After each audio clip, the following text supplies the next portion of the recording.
देखो, आज हम करने वाले हैं ईडियम एंड फ्रेजेस। ये प्लिंथ एंड पैरामाउंट की बुक से है, तो रोज़ का एक पेज करेंगे। इससे ज़्यादा बर्डन भी नहीं लगेगा और ये कंप्लीट भी हो जाएगा जल्दी ही। तो पहला जो वर्ड है वो पहला जो हमारा ईडियम है वो है एक्लिस हील्स। इसका मतलब होता है a small but fatal weakness. मतलब जो क्या हो, वीकनेस हो हमारी, वीक हो, ठीक है। फैटल का मतलब वैसे तो कमज़ोरी होता है। तो इसको हम याद कैसे रखेंगे? जैसे जो हमारी हील्स होती है ना, हील्स मतलब ये जो एड़ी होती है हमारे पैर की, अगर इसके ऊपर लग जाए ना तो बहुत दर्द होता है, ठीक है। तो ऐसे इसको याद रखना, जो एक्लीस हील्स वो क्या है हमारी, मतलब वीकनेस है, ठीक है। एक्लीस हील को हम याद रखेंगे हील से, जिसका मतलब होता है a small but fatal weakness. Second one is add fuel to fire. तो इसका मतलब होता है आग में घी डालना। इंग्लिश में मतलब है to make a matter worse, मतलब कोई भी मैटर है उसको और ज़्यादा वर्स कर देना। वर्स, ये बैड का सुपरलेटिव डिग्री है वर्स, ठीक है। बैड, वर्स्ट और वर्स, ये होते हैं तीन। तो अब ये कह रहा है कि अगर फायर है, ठीक है, फायर जल रही है, तो उसके अंदर अगर हम फ्यूल डालते रहेंगे तो आग तो और ज़्यादा लग जाएगी ना, समझ रहे हो तुम। अगर आग लग गई और ज़्यादा फ्यूल डालेंगे तो मैटर क्या हो जाएगा, वर्स हो जाएगा, मतलब और ज़्यादा क्या हो जाएगा, बुरी हो जाएगी हालत उस चीज़ की। तो इसको ऐसे याद रखना है, ठीक है। एन आर्म चेयर जॉब, ठीक है। आर्म चेयर जॉब का मतलब होता है good income job with high comfort. मतलब एक ऐसी जॉब जिसमें इनकम अच्छी है और जो कंफर्ट है वो भी क्या है, बहुत ज़्यादा है, मतलब कुछ करना ही नहीं पड़ता। तो इसको याद रखना कि एक चेयर है, ठीक है। चेयर पे बैठने का क्या मिला है हमको, जॉब मिला है। मतलब क्या है, कंफर्ट ज़्यादा है तो मतलब काम कम करना है। तो अगर हम चेयर पे बैठे हैं तो मतलब काम कम है, ठीक है, ऐसे याद रखना है। और एक अच्छी क्या मिली है, आर्म चेयर जॉब मिली है, आराम से बैठे हैं और मज़े कर रहे हैं, इसको याद रखना है ऐसे। N arm chair job, good income, ठीक है, और साथ में क्या है, हाई कंफर्ट। नेक्स्ट है एन एक्स टू ग्रिंड। इसका मतलब होता है कोई भी स्वार्थ से भरा उद्देश्य, something done for selfish reason. मतलब कोई भी काम किया गया है सेल्फिश रीज़न से किया गया है, ठीक है। तो एन एक्स टू ग्रिन, इसको याद रखना है सेल्फिश रीज़न से, कि ये क्या है, सेल्फिश रीज़न है। मान लो किसी के पास एक्स है और तुम, एक्स मतलब कोई कुल्हाड़ी, और तुम उसे मांगने गए और उसने तुमको दी नहीं, ठीक है। और तो उसको पता है भाई तुम ये इसके लिए मांग रहे हो, कोई सेल्फिश रीज़न से मांग रहे हो। मान लो कि एक्स का यूज़ हम किस लिए करते हैं, पेड़ों को काटने के लिए करते हैं। अगर वो तुम्हें दे देगा तो तुम्हारा वो पर्पस पूरा हो जाएगा ना, पेड़ काटने का, जो गलत है, नहीं काटना चाहिए। तो जो तुम्हारा सेल्फिश रीज़न है पेड़ काटने का, वो क्या हो जाएगा, स्टॉप हो जाएगा, ऐसे करके। तो इसको याद रखना है, एन एक्स टू ग्रीन को something done for selfish reason, ठीक है। और इसको याद किससे रखेंगे, एक्स से याद रखेंगे। Next one is an iron will. Iron will का मतलब होता है स्ट्रॉन्ग विल पावर, मतलब ज़्यादा, बहुत ज़्यादा दृढ़ इच्छा शक्ति होना, ठीक है, बहुत डेटरमाइंड होना कोई भी चीज़ के लिए। तो अब देखो, आयरन विल, आयरन क्या होता है, लोहा होता है, ठीक है। अब जैसे मान लो कि लोहे जैसी तुम्हारी विल है, मतलब लोहे की जैसी तुम्हारी इच्छा है, तो क्या है भाई, बहुत स्ट्रॉन्ग इच्छा है ना। तो इसको ऐसे याद रखना है। नेक्स्ट है,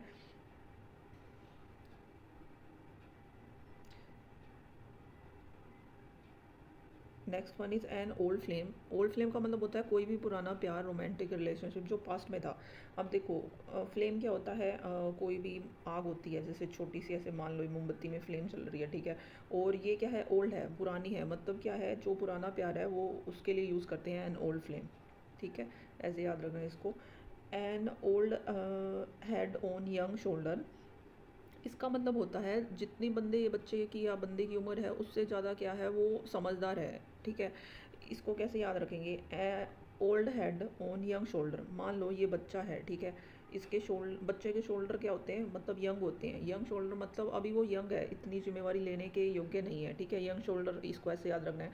फिर कह रहा है उसके क्या है, जो हेड है वो क्या है, ओल्ड है। जो उसका दिमाग, हेड को दिमाग लो, जो दिमाग है वो क्या है, ओल्ड है, मतलब पुराना है। तो अब वो क्या हो गया, पुराना दिमाग है तो ज़्यादा एक्सपीरियंस होंगे ना उन सबको, ठीक है। तो अगर ज़्यादा एक्सपीरियंस है तो वो क्या होएगा, ज़्यादा समझदार होएगा, ठीक है। इसको ऐसे याद रखना है कि कोई भी बच्चा है, यंग है, ठीक है, उसके क्या है, जो हेड है वो क्या है, ओल्ड है, पुराना है, मतलब पुराना दिमाग है, ज़्यादा एक्सपीरियंस है, तो वो क्या है, ज़्यादा समझदार है।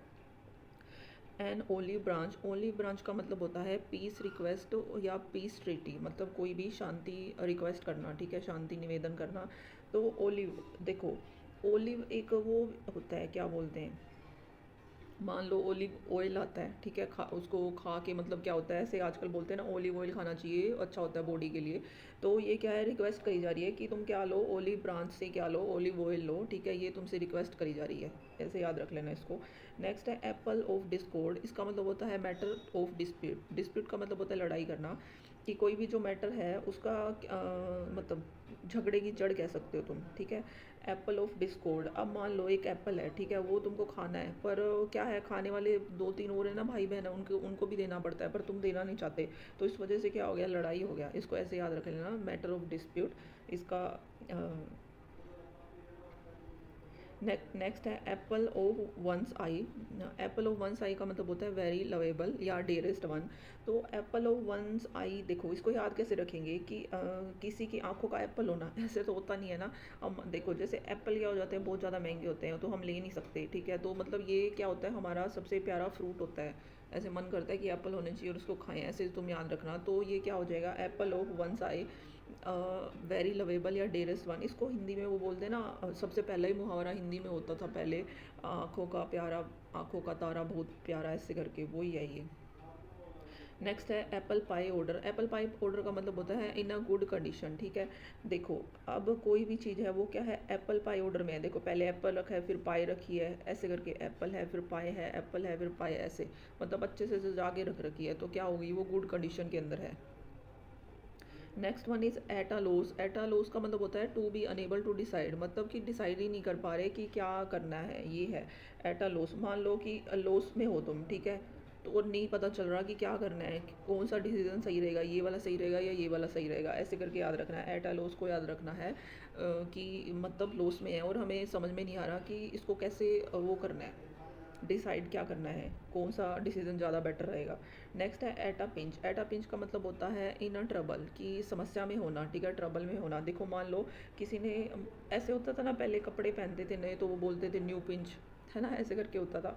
तो ऐसे याद रखना कि किसी ने तुम्हारे को पिंच कर दिया मतलब जोर से, तो तुम क्या आ गए, ट्रबल में आ गए, ठीक है, मुसीबत में आ गए, समस्या में आ गए।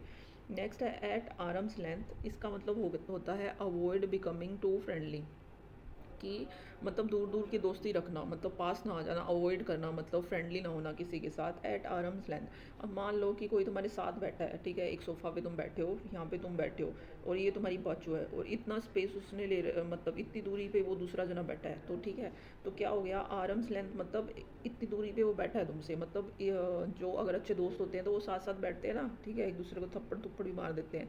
तो ऐसा तो ये कर ही नहीं रहा, तो क्या है, ये आर्म लेंथ पे बैठा है, मतलब एक बाजू की दूरी पे बैठा है, ठीक है। तो वो क्या हो गया भाई, फ्रेंडली नहीं है वो हमारे साथ, ऐसे याद रखना। नेक्स्ट है एट डैगर ड्रोन। इसका मतलब होता है टू हैव बिटर एनिमिटी, मतलब बहुत ज़्यादा क्या होना, कट्टर होना। तुमने ये डैगर, अगर तुमने कभी नॉवेल्स वगैरह पढ़े हैं तो उसके अंदर डैगर का मतलब होता है चाकू वगैरह, ठीक है।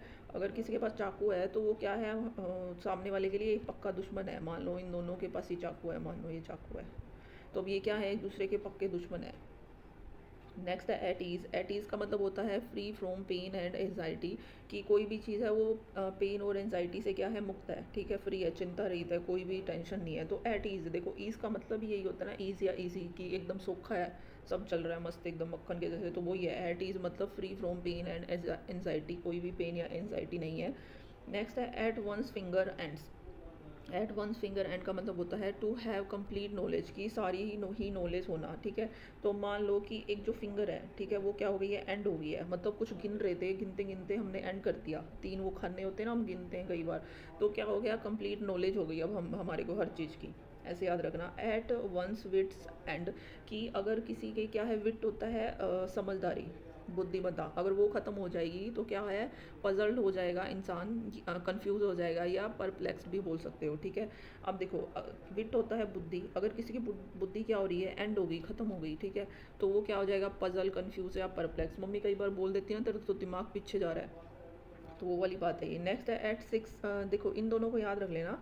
एट वंस फिंगर एंड, जब फिंगर एंड होती है तो क्या हो गया, हमारे को कंप्लीट नॉलेज हो गया, पर जब विट एंड हो गया तो क्या हो गया, हम कंफ्यूज हो गए, पजल्ड हो गए या परप्लेक्स्ड हो गए, ऐसे याद रखना है। नेक्स्ट है एट सिक्स एंड सेवन्स। तो इसका मतलब होता है डिसऑर्डर। डिसऑर्डर, डिसऑर्डर मतलब कि मतलब अस्त व्यस्त पड़ी है चीज़ें। देखो ये समझ नहीं आ रहा कि सिक्स है या सेवन है, ऐसे करके ये लिखा हुआ है ना, सिक्सेस एंड सेवन, नहीं समझ आ रहा सिक्सेस है या सेवन्स है, मतलब छः चीज़ें पड़ी हैं या सात पड़ी है, समझ नहीं आ रहा, इतनी सारी चीज़ें पड़ी हैं, तो वो क्या हो गई, डिसऑर्डर में पड़ी हैं। नेक्स्ट है at a stake. At a stake का मतलब होता है एट अ रिस्क, या फिर इनसिक्योर, मतलब कोई भी चीज़ है वो क्या है, रिस्क है या इनसिक्योर है। देखो पहले के टाइम में वो जो फांसी देते थे ना, ऐसे वो तख्ता सा होता था, यहाँ पे वो गर्दन रख देते थे, ऊपर से वो आता था, ब्लेड सा, फिर उसका सिर कट जाता था, ठीक है, तो उसको स्टेक बोला जाता था। तो अब स्टेक का क्या मतलब हो गया कि रिस्क में, अब देखो यहाँ पे किसी की गर्दन पड़ी है तो भाई वो तो रिस्क में ही हुई ना, इनसिक्योर्ड है, कभी भी ये ऊपर से आ जाएगा और उसका कट जाएगा।